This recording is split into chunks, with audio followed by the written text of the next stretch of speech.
So we're still here talking about marital subjects and related issues, and one of the things that we wanted to talk about, David brought this up, I guess statistically, was the 3 major reasons for differences or arguments in a marriage are, what did you say? Communication and money. Intimacy and money.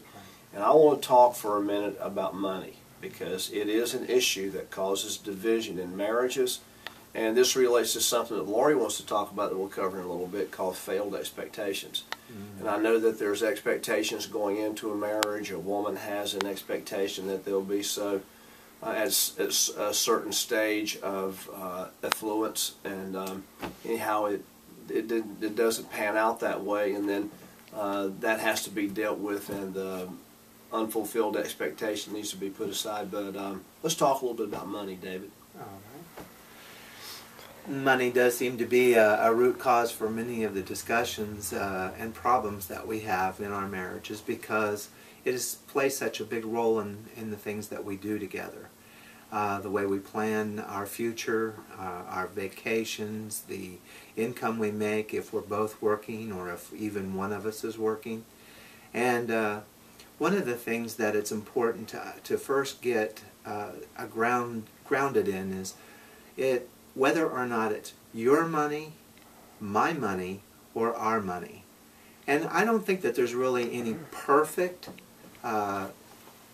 take on this. What works for you may be different than what works for me and my wife. I have run into this, however.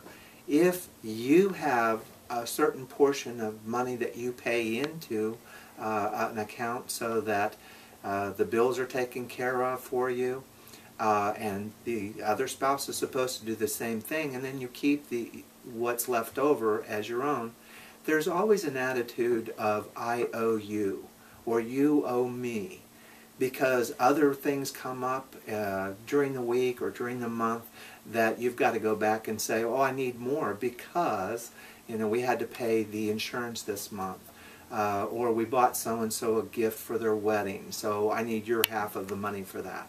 I think that this starts to divide us on other issues as well. So I think it's really cautionary to be on guard, to watch out how you divide or use your money. Another thing is for instance, someone else has told me that each week they get paid, they both lump sum their money together, and then once everything is paid, they can divvy up the leftover as their allowance for each other. And I thought that, if that works for you, so be it. But the primary focus here is that if you have X amount of money that you want and you're not willing to chip in for the other things the other person wants, again we go back to the very topic of selfishness. And it's just really incredible how quickly we become selfish when it comes to the subject of money. The other important issue about money being shared is that the two of you talk through, again, the issues that you need the money to pay for certain things together, upcoming events you may want to plan for. It draws you close together in both of you being related. I don't necessarily believe that it's the man's responsibility as head of the house to be in charge of the money. I've seen some men who are great at it, but I've also seen some men who are terrible at it. Decide between the two of you who is the better disciplined individual at handling the money. And if it's the woman, let that work for you, not against you. Very important to get some of these key issues under your belt in establishing how you're going to handle the finances. Otherwise, you're always going to have issues. When Vicki and I first got married, we were having this discussion about who was going to pay the bills and who was going to look after the finances. And I said to her, I said, okay, if I do it, then you're going to get an allowance. If you do it, I said, you'll pretty much have carte blanche until it's all gone. She goes, I'll do it. One other thing I wanted to say about finances, and that is, don't buy into the lie of the world about debt. that you want something now that you can't afford to pay for it now.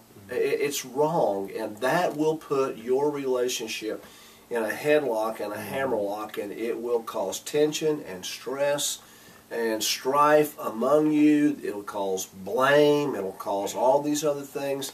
Look, you'd be much better off to have the intimacy between the two of you and not have the item that you think that you need. And let's also remember this too, that greed is, I guess Roman Catholics call this one of their cardinal sins, and we almost never talk about greed in America. It's just a taboo subject. I guess it's because it's universally accepted that it's okay. Well, it's not okay, and greed is whenever you have excessive need. And don't magnify your desires above what your needs are.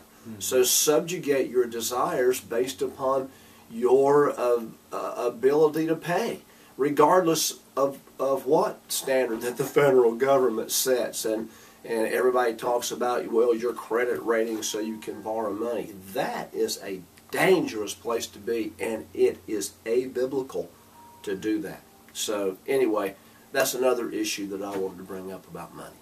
Before we end this, the one thing that I always think about is the trust issue between a couple. Probably should be at the top of our list of things that we need to establish in our relationship is trust.